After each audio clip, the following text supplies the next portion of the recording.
Shri Biji Abraham, നേരത്തെ Shri N Sreekumar പറഞ്ഞത് ഓർക്കുന്നുണ്ടല്ലോ, പിണറായി വിജയൻ എല്ലാം തന്നിലേക്ക് കേന്ദ്രീകരിക്കുകയായിരുന്നു. വികേന്ദ്രീകൃത നിലപാട് പരിപാടികൾ എങ്ങനെയെന്നുള്ളതിൽ ഒരു വ്യക്തതയില്ലാത്ത സർക്കാരായിരുന്നു മുൻപ് ഭരിച്ചിരുന്നത്. പക്ഷേ ഇപ്പോൾ അങ്ങനെയല്ല. എല്ലാം മന്ത്രിമാർക്ക് വീതിച്ചു കൊടുത്തിരിക്കുന്നു, മന്ത്രിമാർക്ക് ഉത്തരവാദിത്തം ഏൽപ്പിച്ചു കൊടുത്തിരിക്കുന്നു, അവർ കാര്യങ്ങൾ വിശദീകരിക്കുന്നു. എല്ലാം വി ഡി സതീശൻ വിശദീകരിക്കണമെന്നുള്ള ശാഠ്യം എന്തിന് എന്നുള്ള ചോദ്യമാണ് ഉന്നയിക്കുന്നത്.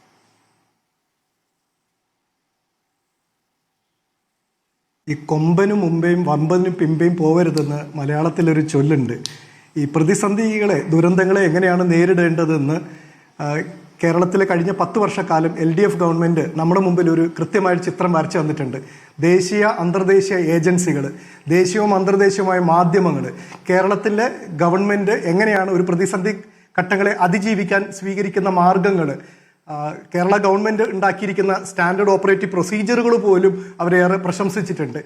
ഈ ഒരു പരിസരത്തിലാണ് UDF ഗവൺമെൻറ് അധികാരത്തിൽ വന്നതിന് ശേഷം ഉണ്ടായിരിക്കുന്ന ഏതാണ്ട് 3 മാസത്തോളം കഴിഞ്ഞു.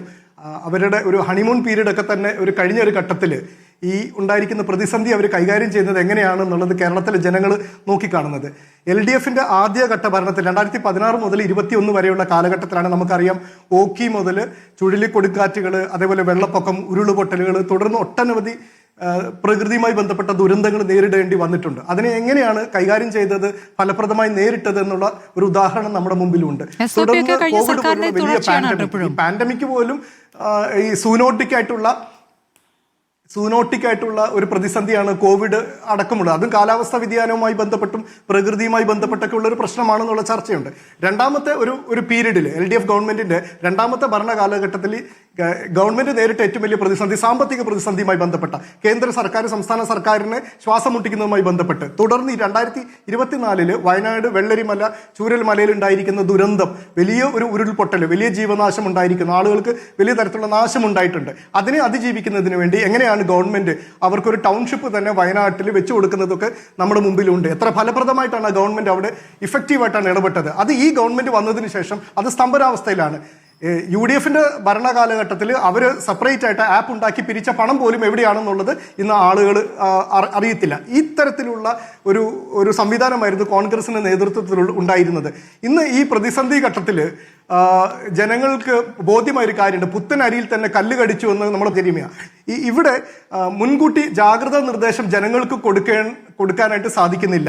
പ്രത്യേകിച്ച് കൃത്യമായ സമയത്ത് വ്യക്തമായ മുന്നറിയിപ്പ് നൽകുക എന്ന് പറയുന്നത് വളരെ പ്രധാനപ്പെട്ടതാണ്. റാന്നിയിലും ഒക്കെയുള്ള പ്രദേശങ്ങളിൽ, പത്തനംതിട്ടയുടെ കിഴക്കൻ ഭാഗത്തുണ്ടായ മഴയുടെ ഭാഗമായിട്ട് ജനങ്ങളുടെ ഒരുപാട് വീടുകളിൽ വെള്ളം കയറുന്നു, അവരുടെ വസ്തുവകൾ നഷ്ടപ്പെടുന്നു, അവരുടെ കച്ചവട സ്ഥാപനങ്ങളിൽ കഴിഞ്ഞ കാലങ്ങളിൽ അവർ സ്വരൂപിച്ചു വെച്ചിട്ടുള്ള അവരുടെ ചരക്കെല്ലാം തന്നെ നഷ്ടപ്പെടുന്ന ഒരു സാഹചര്യമാണ് ഉണ്ടായിരിക്കുന്നത്. കൃത്യമായിട്ടുള്ള ഒരു മുന്നറിയിപ്പ് മുൻകൂട്ടി ആളുകൾക്ക് നൽകാൻ പറ്റാത്തതിൻ്റെ ഒരു സാഹചര്യമാണ് അവിടെ ഉണ്ടായിരിക്കുന്നത്.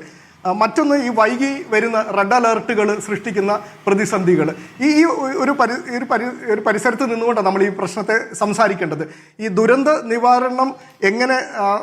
നിവാരണ അതോറിറ്റിയും റവന്യൂ വകുപ്പും തദ്ദേശ സ്വയംഭരണ സ്ഥാപനങ്ങളും തമ്മിലുള്ള ഒരു ഏകോപനം ഇല്ലായ്മ വലിയ ഒരു ദുരന്തം ഇവിടെ സൃഷ്ടിക്കുന്നുണ്ട്. ഇപ്പം സ്മൃതി മേഡം തന്നെ ആദ്യഘട്ടത്തിൽ ബിജിലി മോൻ എന്ന് പറഞ്ഞു, അദ്ദേഹത്തിന്റെ പേര് ബിജിലി P. ഈശോ എന്നാണ്. അദ്ദേഹം എൻ്റെ അടുത്ത നാട്ടുകാരനാണ്. അദ്ദേഹത്തെ ഞാൻ മുൻപ് പല ആവർത്തി കാണുകയും സംസാരിക്കുകയും ചെയ്തിട്ടുണ്ട്.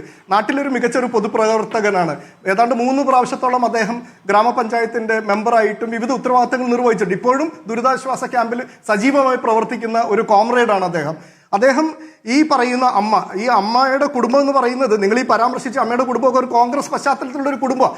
അവരുടെ മകള് കോൺഗ്രസുമായി ഒക്കെ ബന്ധപ്പെട്ട് പഞ്ചായത്തിൽ പ്രവർത്തിക്കുന്ന ഒരാളും കൂടിയാണ്. ആ അമ്മയുടെ വളരെ സ്വാഭാവികമായിട്ടുള്ള ഒരു പ്രതികരണമായിരുന്നു വിജയന്റെ കാലഘട്ടത്തിൽ ദുരിതാശ്വാസ ക്യാമ്പുകളിൽ അവർക്ക് ലഭിച്ച സമാശ്വാസവും ഓണമല്ലായിരുന്നോ ഓണം എന്നുള്ള രീതിയിൽ അവർ പ്രതികരിച്ചത്. പിന്നീട് ഈ കോൺഗ്രസിന്റെ ആളുകൾ തന്നെ അവരെ കണ്ട് ഭീഷണിപ്പെടുത്തുകയും മകള് തന്നെ ഈ പറയുന്ന അമ്മയോടത്ത് ഇത്തരം പ്രതികരണങ്ങൾ നടത്തരുതെന്ന് പറഞ്ഞതിന്റെ വെളിച്ചത്തിലാണ് അവർ തിരുത്തി പറഞ്ഞിരിക്കുന്ന സാഹചര്യം ഉണ്ടായിരിക്കുന്നത്. രണ്ട് പ്രതികരണങ്ങളും നമ്മൾ കണ്ടു. ഇതില് ആദ്യത്തേതാണ് ശരിയെന്നും രണ്ടാമത്തത് തെറ്റാണ് എന്നും അങ്ങേക്ക് പറയാം. പക്ഷെ അതെങ്ങനെയാണ് വിശ്വസിക്കാൻ പറ്റുക? 2 പ്രതികരണങ്ങൾ നമ്മുടെ മുന്നിലേക്ക് വരികയാണല്ലോ. ഇത് ഇത്തരം സന്ദർഭങ്ങളിൽ ഇത്തരം പ്രതികരണങ്ങൾ ഇതിനു മുമ്പും കണ്ടിട്ടുണ്ട്. അതൊരു ശരിയായ സമീപനമാണോ ശ്രീ ബിജി എബ്രഹാം? അല്ലെ, ഇത്തരം ഒരു പ്രതികരണത്തെ അടിസ്ഥാനപ്പെടുത്തി മാത്രം ഉള്ള ഒരു വിലയിരുത്തലല്ല. ഈ പറഞ്ഞിരിക്കുന്ന പ്രസ്തുത ക്യാമ്പിലാണെങ്കിൽ തന്നെ മർത്തോമ സഭയുടെ ഒരു സ്കൂളിലാണ് ഈ ക്യാമ്പ് പ്രവർത്തിക്കുന്നത്. ഈ സമയത്ത് ഇപ്പൊ അവിടുത്തെ സുഹൃത്തുക്കൾ വിളിച്ചിട്ട് പറയാ അവിടെ വെള്ളമില്ല, വെളിച്ചവും ഇല്ല, 2-3 മെഴുകുതിരിയാണ് അവർക്ക് ആകെ കൊടുത്തിരിക്കുന്നത്. പള്ളിക്കാര് അവിടുത്തെ ചില സുഹൃത്തുക്കൾ ഭക്ഷണം ഇന്ന് അവിടെ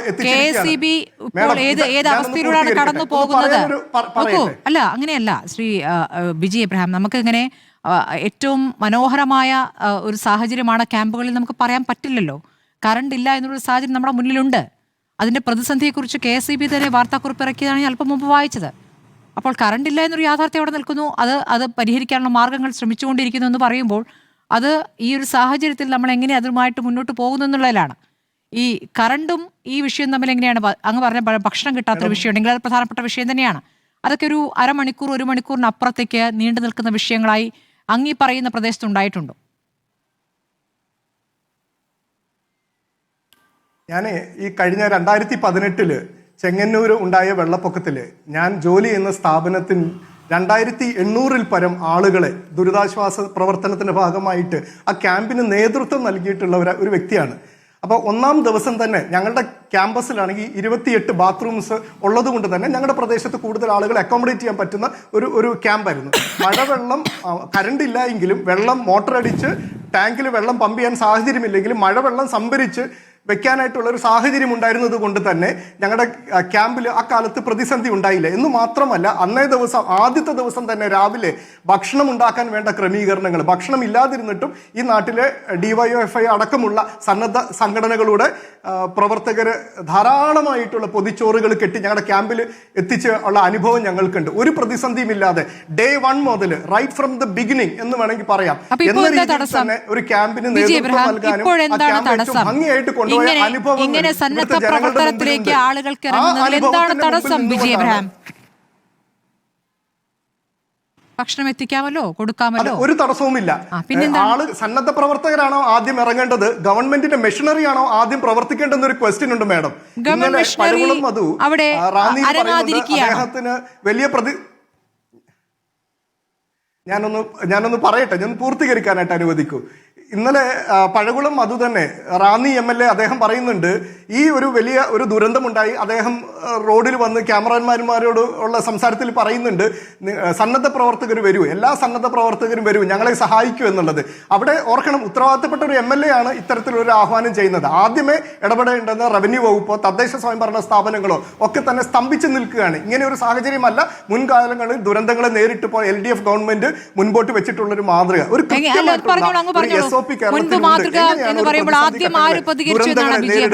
അത് വിശദീകരിച്ചു പോകും. ആദ്യം ആര് പ്രതികരിച്ചു? MLA ആദ്യം പ്രതികരിക്കേണ്ടതില്ല എന്നങ്ങ് പറയുന്നു. അപ്പൊ ആദ്യം ആര് പ്രതികരിക്കണമായിരുന്നു? അല്ല, അങ്ങനെയല്ല മാഡം, അങ്ങനെയല്ല. MLA ആദ്യം പ്രതികരിക്കേണ്ട എന്നുള്ളതല്ല, സന്നദ്ധ പ്രവർത്തകരെ ആദ്യം വിളിക്കുന്ന ഒരു സാഹചര്യമാണ് നിലവിലുള്ളത് എന്നാണ് ഞാൻ ചൂണ്ടിക്കാണിച്ചത്. അടിച്ചു വാരുന്ന റാന്നി MLA അല്ലേ കണ്ടത്? ചൂലെടുത്ത് അടിച്ചു വാരുന്ന റാന്നി MLA നമ്മൾ കണ്ടില്ലേ? തുടർച്ചയായിട്ട് അങ്ങ് ഇടപെട്ടുകൊണ്ടിരിക്കുകയാണ്. ചോദ്യമാണ്, ഒന്ന് സംസാരിക്കാൻ അനുവദിക്കും. നിങ്ങൾ തുടർച്ചയായിട്ട് ഇടപെട്ടുകൊണ്ടിരിക്കുകയാണ്. അതായത് അല്ലല്ല സന്ദീപ് പ്ലീസ്, താങ്കൾ സംസാരിച്ചപ്പോഴൊന്നും ഞാൻ അതിനകത്ത് ഇടപെട്ടില്ല.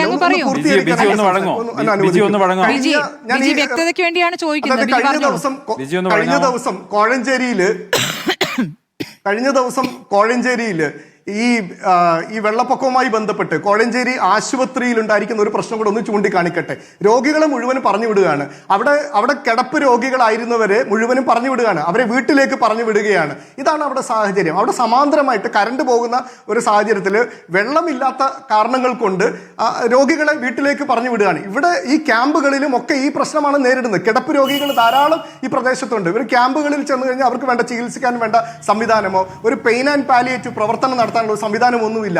ഗവൺമെന്റ് മെഷീനറി ഇവിടെ സ്തംഭിച്ചു നിൽക്കുന്ന ഒരു സാഹചര്യത്തിലാണ് പഴകുളം മധു റാന്നി MLAക്ക് സന്നദ്ധ പ്രവർത്തകരെ ക്ഷണിക്കേണ്ടുന്ന ഒരു സാഹചര്യം ഉണ്ടായി എന്ന് ചൂണ്ടിക്കാണിക്കുകയാണ്. മറ്റൊരു കാര്യം കൂടെ ഞാൻ ചൂണ്ടിക്കാണിച്ചോട്ടെ. 30-ാം തീയതിയോ 29-ാം തീയതി 28-ാം തീയതിയോ കേരളത്തിന്റെ മുഖ്യമന്ത്രി VD സതീശൻ എന്ത് കഴിച്ചു എന്നുള്ളത് കേരളത്തെ സംബന്ധിച്ച് പ്രശ്നമല്ല. കേരളത്തിൽ ഇങ്ങനെ ഒരു വലിയ ദുരന്തം പത്തനംതിട്ടയിലും കോട്ടയം ജില്ലയിലും ഇടുക്കി ജില്ലയിലും ഉണ്ടായ സമയത്ത് അദ്ദേഹം ഹെലികോപ്റ്ററിൽ യാത്ര ചെയ്ത് അമ്മായിയച്ഛനെ കാണാൻ പോയതും വിരുന്നുണ്ണാനായിട്ട് സൽക്കാരത്തിനായിട്ട് മലപ്പുറത്ത് പോയതും ഒരു ഗുരുതരമായ ഒരു പ്രശ്നം തന്നെയാണ്. ജുവല്ലറി ഉദ്ഘാടനത്തിന് പോയത് ഒരു ഗുരുതരമായ പ്രശ്നമാണ്. അദ്ദേഹത്തിന് ആ ഹെലികോപ്റ്റർ ഉപയോഗിച്ചുകൊണ്ട് റാന്നിയിലും അല്ലെങ്കിൽ പാലായിലും ഈരാറ്റുപേട്ടയിലുമുള്ള ദുരന്ത പ്രദേശങ്ങൾ അദ്ദേഹം സന്ദർശിച്ച് ആ ജനങ്ങൾക്ക് ഒരു ആശ്വാസം പകർന്നിരുന്നുവെങ്കിൽ, അല്ലെങ്കിൽ ഈ ദുരന്ത പ്രവർത്തനങ്ങൾ ഏകോപിപ്പിച്ചിരുന്നുവെങ്കിൽ ജനങ്ങൾക്ക് അത് മനസ്സിലാകാമായിരുന്നു. മറിച്ച് അദ്ദേഹം ഇന്ന് പത്രസമ്മേളനത്തിനകത്ത് പറഞ്ഞതുപോലും വാസ്തവവിരുദ്ധമായ കാര്യമാണെന്നാണ് ഞാൻ മനസ്സിലാക്കുന്നത്. അല്ലെങ്കിൽ അദ്ദേഹം വെളിപ്പെടുത്തണമായിരുന്നു ആരെയാണ് അദ്ദേഹം കാണാനായിട്ട് പോയത്. വ്യവസായ പ്രമുഖരെ കാണാനായിട്ടാണ് അദ്ദേഹം ഹെലികോപ്റ്ററിൽ പോയെന്ന് പറയുന്നു. അത് തന്നെ വസ്തുത വിരുദ്ധമായ കാര്യമാണ് എന്ന് വിശ്വസിക്കുന്ന ഒരാളാണ് ഞാൻ. അപ്പൊ ഈ ഒരു ജനങ്ങൾക്ക് ആശ്വാസം നൽകേണ്ടതിന് പകരം ശരി സന്ദീപിലേക്ക് വരാം. അതല്ല, പിണറായി വിജയൻ മുഖ്യമന്ത്രി ആയിരിക്കും.